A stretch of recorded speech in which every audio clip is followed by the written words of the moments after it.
All right, everyone, so I just knocked on about 10 different neighbors' doors and nobody wanted to answer. So I was walking around the property and the whole house is empty, and I was getting my before pictures because I was gonna go ahead and clean it up. But luckily the neighbor right over here peeked his head over the fence in the backyard and he told me a little bit more about this property. He said that a 98-year-old woman actually owns it and she's owned it for a really long time, but she lives down in Florida. They don't really do anything with the house, they don't rent it out. He said it's really moldy inside and really bad and nobody really cuts the grass. But we're gonna get this one cleaned up and looking better because all of the neighbors' houses and their grass looks really good, so we're gonna get cleaned up for them. Let's do it.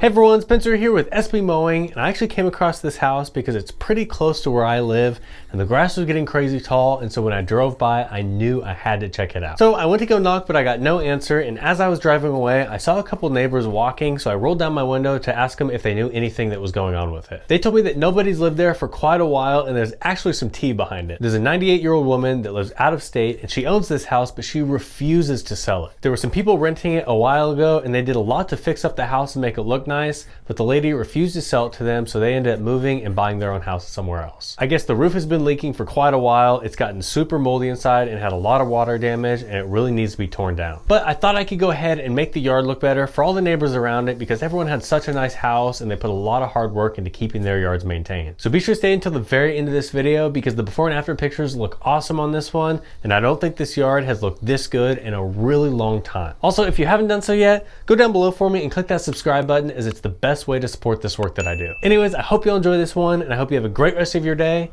a great rest of your week, and I'll see you next Friday. SB Mowing, out!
Hey, what's up everyone? Spencer here real quick, and as a lot of you know, I finally got a new truck about 7 months ago. And the very first upgrade I made on this truck was to get new tires, and I put the Nitto Terragrappler G3s on it, which is Nitto's most advanced all-terrain tire yet. After 7 months and putting about 10,000 miles on these tires, I wanted to give you all an update on how they're working. All right, so the main reason that I got the Terragrappler G3s is that I use them on the road about 95% of the time, but when I do need it, I need a tire that's able to handle it all. Something like helping to pull my mower out when it gets stuck in the mud, or most recently when I went to the local brush pile after a really bad rain. Other trucks weren't even pulling in because of how bad it was, so I thought it would be a great way to test them out. Spoiler, they killed it. With an all-new tread design and compound, the G3 grips confidently whether it's drying, pouring rain, or even snow. They have the 3-peak mountain snow rating, so it's certified to perform in real winter conditions. And what really stands out is how quiet and balanced they feel on the road. If you've ever run more aggressive tires before, you know they can get loud and wear unevenly.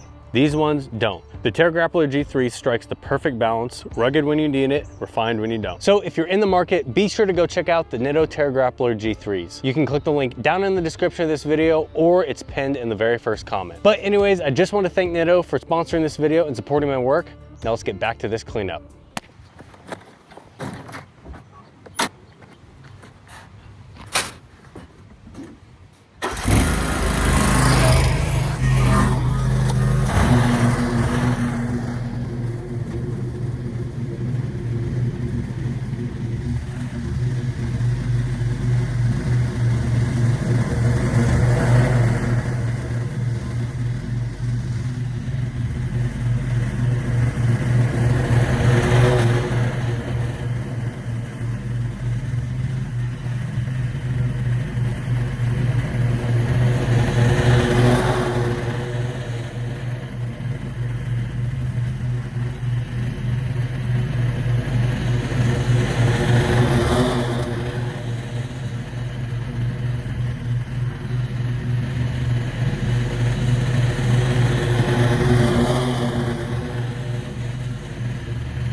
right, everybody, we just got finished. It is looking a ton better. I went over the whole yard, the front and the back, and probably about 2 more times with my mower just to mulch everything up really good. I decided not to bag this one just because it was so tall, and it's an abandoned one, and it also looks really good without having to bag it. But hopefully the owners see this and the yard looking really good, and it might encourage them to sell it, because all the neighbors are saying that the city's about to condemn this place and it's gonna get knocked down. But if that doesn't happen, at least it's gonna look better for the neighborhood, because everyone's yard around here, I don't know if you can see it, they all look really good. And then there was this one that when I drove by this one, I just noticed, wow, it's way out of place. Let's get that one looking better for the neighbors. But anyways, I just want to thank you all for watching to the very end of this video. It's really the best way to support this work that I do. But if you did want to support me just a little bit further, you can head over to sbmowing.com, pick up an SB Mowing shirt, an SB Mowing hat, or any of my other awesome merch designs over there. Plus, I sell my red handheld Mariama equipment, like my trimmer, my edger, and my blower.